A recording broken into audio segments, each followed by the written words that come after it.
ಇದು ದುಬಾರಿಲಿ ಇರುವಂಥ ಇದು ಗಂಜನ ಆನೆ ಅಂತಲೇ ಹೇಳ್ಬೋದು.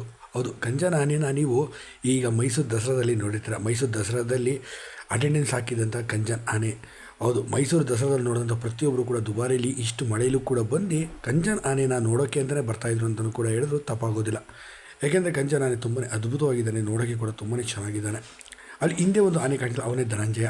ಹೌದು, ನೀವು ಗಮನಿಸಿರ್ಬೋದು, ಮೈಸೂರಿನಲ್ಲಿ ಇಬ್ಬರು ಜಗಳ ಆಡಿದ್ರಲ್ಲ, ಕಂಚನ್ ಮತ್ತು ಧನಂಜಯ, ಅವರಿಬ್ಬರೇ ಇವರು. ಧನಂಜಯ ಹಿಂದೆ ಯಾಕಿದ್ದಾನೆ ಅಂತಂದರೆ ಅವನಿಗೆ ಮದ ಕೂಡ ಬಂದಿತ್ತೆ. ಅದೇ ಕಾರಣಕ್ಕೆ ಅವನು ಎಲ್ಲೂ ಹೊರಗೆ ಸಹ ಬಿಡ್ತಿಲ್ಲ, ಅದಕ್ಕೆ ಅವನಿಗೆ ಕೊನೆಗೆ ಅಲ್ಲಿ ಇಟ್ಟಿದ್ದಾರೆ.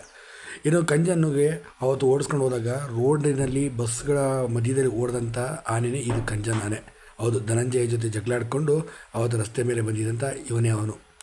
ಇದರಾದ ನಂತರ ಮೈಸೂರು ದಸರಾನ ಕೂಡ ತುಂಬಾ ಅದ್ಭುತವಾಗಿ ಮುಗಿಸ್ಕೊಟ್ಟು ಈಗ ದುಬಾರಿಲಿ ಬಂದು ಆರಾಮಾಗಿ ರೆಸ್ಟ್ ಮಾಡಿಕೊಂಡು ಇದ್ದಾನೆ.